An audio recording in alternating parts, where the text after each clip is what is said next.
Today, we're diving into one of the most powerful ideas in all the philosophy. This isn't just an idea, it's a complete revolution of the mind.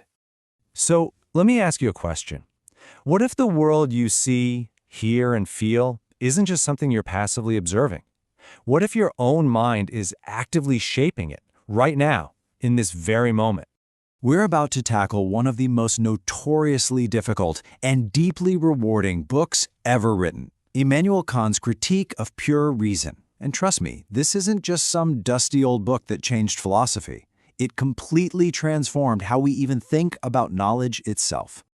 Now, to really appreciate Kant's genius, we first have to understand the huge problem he was trying to solve.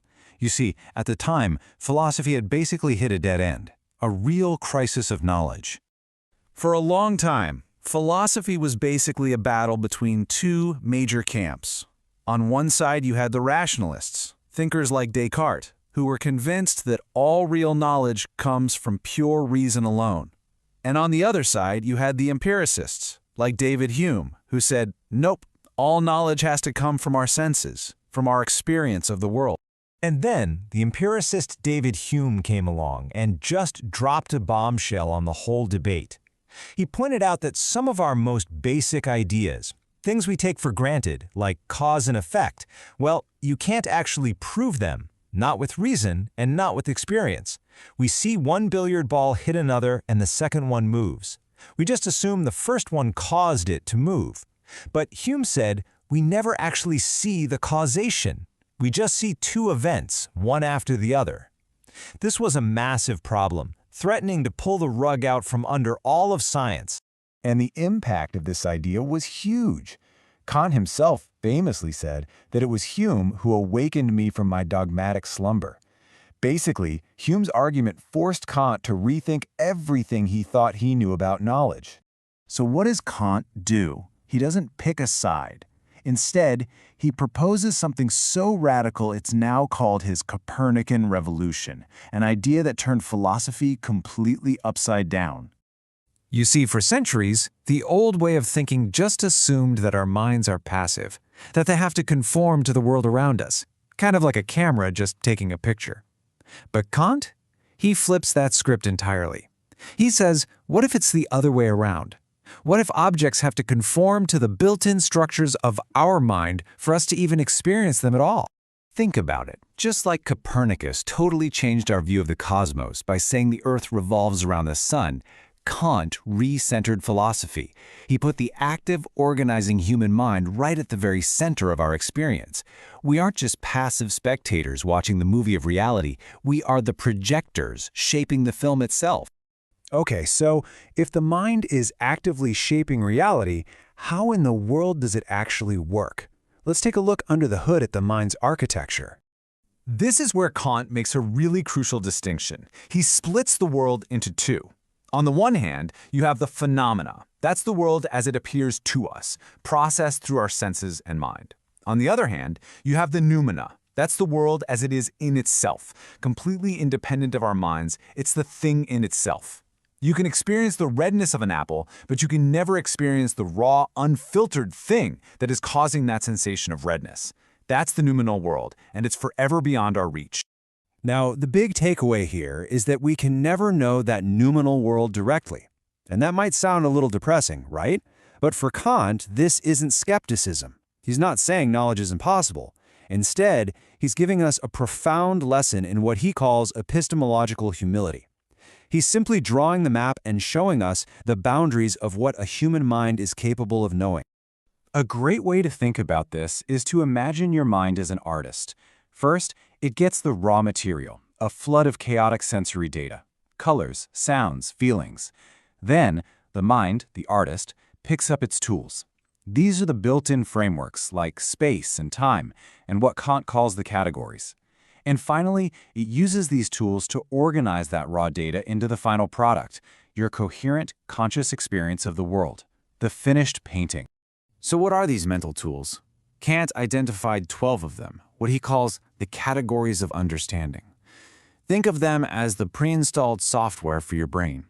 Concepts like causality, the idea that every event must have a cause, or unity, which allows you to see a collection of parts as a single object.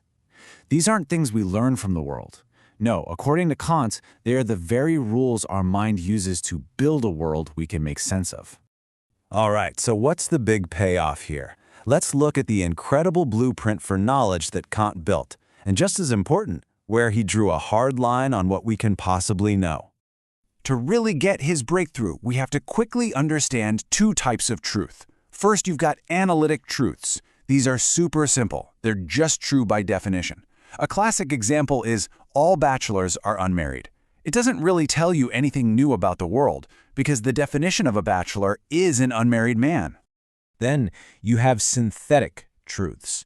These are different because they actually add new information. They connect two separate ideas. For example, the sky is blue. The concept of blue isn't contained within the definition of sky. You have to actually go out and experience the world to know that it's true. And here, this is Kant's masterstroke. He says there's a third, revolutionary category, synthetic a priori knowledge. Whoa. So what does that mean? It means these are truths that are synthetic. They add new information, but they are also a priori, meaning we know they're true before any particular experience. The laws of mathematics, like 7 + 5 = 12, or the principle that every event has a cause, these are his prime examples. They aren't just definitions, but we also know they are universally true without having to test every single case. This is the very foundation that makes objective science and math possible. But, and this is a huge but, Kant also puts up a giant stop sign for reason. He gives us a clear warning. When we try to use our pure reason to tackle topics that lie beyond any possible experience, like trying to prove or disprove the existence of God, or the immortality of the soul, or absolute free will, our reason just goes haywire. It gets tangled up in contradictions it can't solve. But he doesn't just throw these big ideas in the trash. No way. He just moves them to a different category.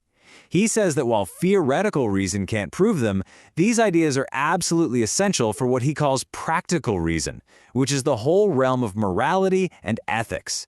In other words, to be a good person, you have to act as if you have free will and as if there is a moral order to the universe. So let's bring it all home. Why should any of us care about this complex 18th century German philosopher today? Well, it all comes down to his incredible legacy of intellectual humility. So let's just do a quick recap of the big takeaways. 1. Our minds are active participants shaping our experience. 2.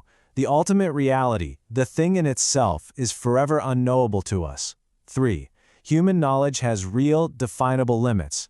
And 4, and maybe the most important, recognizing those limits isn't a failure, it's actually a profound form of wisdom. And you know, that idea is more relevant right now than ever before. We live in an age of nonstop information, where it can feel like science has an answer for everything. Kant's work is this powerful, crucial reminder that knowing what you don't know and what you can't know is maybe the highest form of wisdom there is. Because in the end, Kant didn't give us a final answer for what reality is, he gave us something much more valuable, a map of our own minds. And he showed us that true enlightenment isn't about having all the answers. It's about having the wisdom to know where reason must stop.